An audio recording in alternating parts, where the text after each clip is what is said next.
Joining us now to debate Britain's future in the European Union, from London, Robert Oxley. He would like to see the United Kingdom leave the European Union, and he's with the Vote Leave campaign. Also with us from London is Hugo Dixon. He wants the UK to stay in Europe. He is the author of The In-Out Question, and he's also a journalist. Welcome to the show to both of you. Robert, let me start with you. What's your main argument for the United Kingdom leaving the European Union? Well, we believe outside of the EU that control over key decisions that people want to see made in Britain, not in Brussels, would be returned to the UK, and that the UK could forge a free trade deal based on friendly cooperation and trade with our European Union partners, but not be controlled by the EU, and certainly deal with issues such as the cost and consistent times when policy that is pursued at an EU level goes against what is in Britain's interests. And finally, that outside of the EU, that Britain will be better placed to exploit the global opportunities and to have its global voice heard than it does at the moment as part of 28 member states, often arguing about what they even agree for. Hugo, why do you think the UK would be better off inside the European Union? How do you convince the Eurosceptics that Britain is better in than out?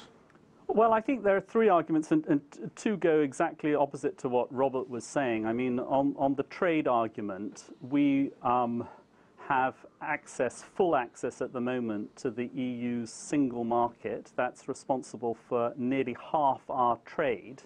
And if we leave the EU, we will either not have full access to that market, or we will have no voice or vote over what rules apply to us. So that doesn't seem to be a good deal. The second reason is about our global voice. Robert thinks that our voice will be heard more loud and clear if we are one country with 1% of the global population and 3% of the global economy. I beg to differ. I think that we will be able to have much more influence on things that really matter to us, whether it's cross-border crime, cross-border terrorism, Russian revanchism, global warming or whatever, if we are part of a bloc that is the largest economy in the world with over 500 million people.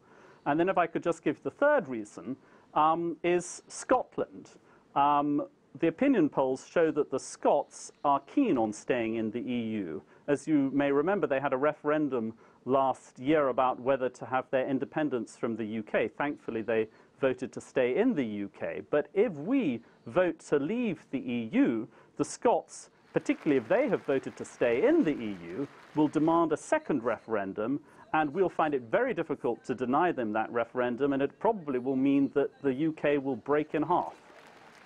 Robert, there has been an argument made by those who support withdrawal, like yourself, that Britain adopt the Norway model. In other words, it gets out of the European Union, but continues to enjoy the benefits that the EU offers, some of the benefits that the EU offers. But would that not basically reduce Britain's voice in the EU? Well, I think the Norway model is the model that Norway has chosen. Were Britain to vote to leave, which I believe is the safer option, Britain would choose the British option, and that would be a free trade deal agreed with the European Union, keeping those friendly relations with the EU. So I think this idea that, we're going to just kind of adopt Norway's proposal, yes, there are certainly arguments for and against the Norway option, but it is the deal that Norway voted for, and it's the deal that Norway is happy with, despite often, people like Hugo wheeling out pro-EU politicians in Norway. By 75%, Norwegians are happy with what they want. They do not want to join the EU. If Norway gets such a terrible deal, why are the public so happy with it? But I think on a wider sense, and to address the point on Scotland, the idea that Britain shouldn't have a referendum and shouldn't actually decide its future on a global platform because we're scared of giving Nicola Sturgeon an excuse. But we're not arguing about whether or not there should be a referendum. The point about Scotland is, and the argument is, that many of the arguments that were made against the referendum are the same arguments that are now being made to say that we should stay in no matter what. They were the same arguments made 10 years ago about why we should join the euro. But specifically, we shouldn't do this because we are fearful of what might happen in Scotland. Firstly, I don't think we should just make our national policy decisions because we are scared of giving somebody an excuse, particularly when Nicola Sturgeon already wants one. And actually, I think we always overplay the polls, saying that Scotland is kind of rabidly pro-EU. Yes, there's mildly more in favour than at a national level, but you can choose all parts of the UK where there are regional differences. That doesn't mean that we should have a separate vote for London, a separate vote for Cornwall. So I think on those issues that isn't right. And actually, yes, Norway is being discussed today. Why is it being discussed? Well, because the PM's had a pretty rotten time of it. He's given up on his renegotiation and he needs something to attack. But let's be clear, the Norwegian model is the model that the Norwegians have chosen. Britain would choose a British model. Okay, Hugo, go ahead. Yes, can I come in on this Norwegian idea? I mean, I think it's interesting that Robert's saying that Britain would not go down the Norwegian approach, and I think that's right. I think that a Norwegian model would be bad because we'd have all the rules and regulations of the EU without any vote over what those were. We'd have to pay money to the EU without having any vote about how that money was spent. But what Robert hasn't been able to tell you, and what the Out campaign hasn't been able to say, is what actually our arrangement with the EU would be. And this is a matter of great concern, because if we leave the EU, which is responsible for half our trade, without a clear idea of what our relationship is going to be with the EU, we are putting our business and our prosperity in jeopardy. Robert, what about that? I mean, British business is firmly in support, the British corporate world is firmly in support of continued EU membership. That's not true. That's not true. Business opinion is divided on this issue. Yes, of course, there are businesses who are firmly supportive about staying in the European Union, but there are just as many on the other side who feel that actually the current relationship with the European Union isn't working for them. A poll of SMEs, an independent poll weighted, showed that by 2 to 1, SMEs at the moment feel that the EU hinders their business. Obviously, there are those businesses, particularly those at a larger side, who can afford to just simply absorb the cost of regulation and can certainly afford the lobbying costs to deal with Brussels, who may be supportive of staying in. But I think it's fair to say that business opinion is divided. It divides across sectors, it divides between entrepreneurs and the size of firms. But importantly, if we're going to talk about what should Out look like, if Britain votes to leave, and this will be on a choice when you look at what's going to happen to vote to remain, because things will change if we vote to remain. We will see a Eurozone that integrates and certain challenges that already exist to the UK's ability to function in the European Union. Those challenges will only get greater. But also, if Britain does vote to leave, it will then start a period of negotiation where we will come up with a British deal. If we vote to leave, the day after, Britain does not exit the EU. It starts negotiations. And I would agree with the leader of the In campaign that within the 5 years of actually a vote to leave, there would be no difference. He's already admitted that the economic scare stories are not true. I think we can have a better deal. I think we can have a safer deal. But I think that deal is based around free trade and cooperation, not membership of a political union. Can I come in here? I mean, look, I think that it is quite likely, I mean, I would say very likely, that we will have a deal with the EU if we leave. The problem is, it probably won't be a very good deal. And Robert says quite correctly that if we vote to leave, we won't leave immediately. There will be a process of negotiation. But that process of negotiation has a 2-year time frame. We will be under pressure to get a deal, pretty much any deal, in order to give access, or at least some access, to our businesses, to that market that's responsible for half our trade. We will not have a very strong negotiating position. It's proportionately speaking about 4 to 5 times as much dependent on the EU market as the EU countries are on the British market.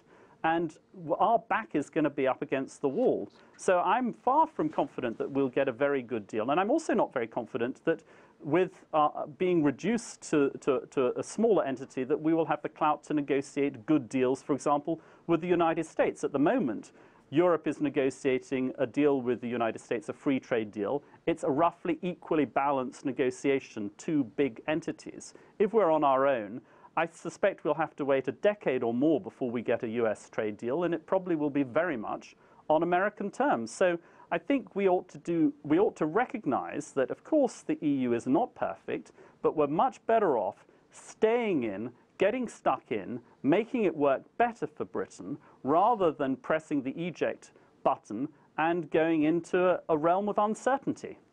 Robert, there is a campaign called the Britain Stronger in Europe campaign. I want to play you a short clip from one of their advertisements, and then I have a question.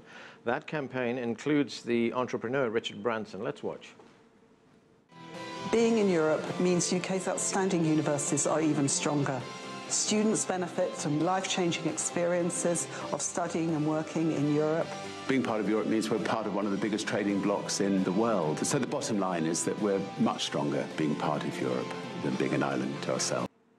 So we have Richard Branson there making the point, Robert, that it's good for Britain's economy, Britain's economic interest to remain in Europe. And of course, we had an earlier person in that ad there saying Britons can also travel in Europe, they can study in Europe, they can work and live in Europe. What's wrong with that?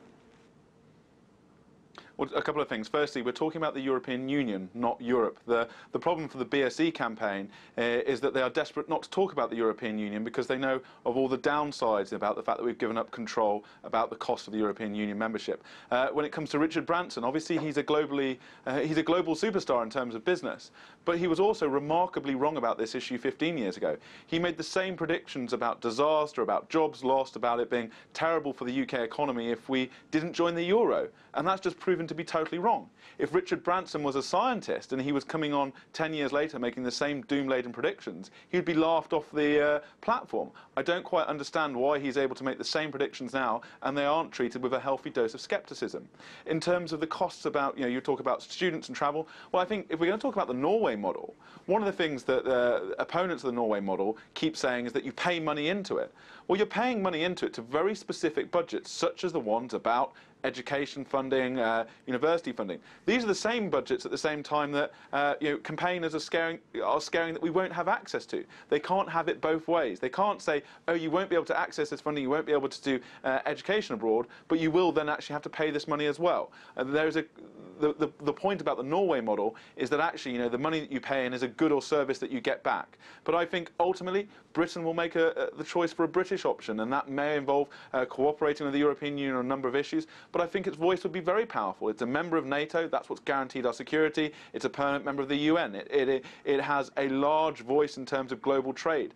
Unlike the EU, which is seeing its global share of GDP shrink, the UK is pushing ahead. Its economy is growing. For many reasons, I think that Great Britain, and I think we should talk about that greatness, is well positioned to be outside of the EU, but actually continuing friendly relations. We don't need the political union and the things that, frankly, the opposition don't want to talk about. Right, Hugo, one final issue, and this question is, can the European project survive without the United Kingdom? Yes, I think it can, but I think it will be badly hurt, and I think that would be bad for the UK too, frankly, to have a weak EU on our borders. I mean, you have to remember that the world is still a pretty dangerous place. America is no longer sort of providing a sort of global policeman role. Russia is flexing its muscles again. We've got the problems in Syria. If Britain leaves, and Europe, it's not hiding the fact the EU has got quite a lot of problems at the moment, but if we pull out, that'll be yet another source of difficulty. And if the EU is weakened, it will be much less able to handle things like cross-border terrorism, crime, global warming, etc. And this will then damage Britain too. So I must say, I think that it would be bad for Britain and bad for the EU, and frankly also bad for the civilized world.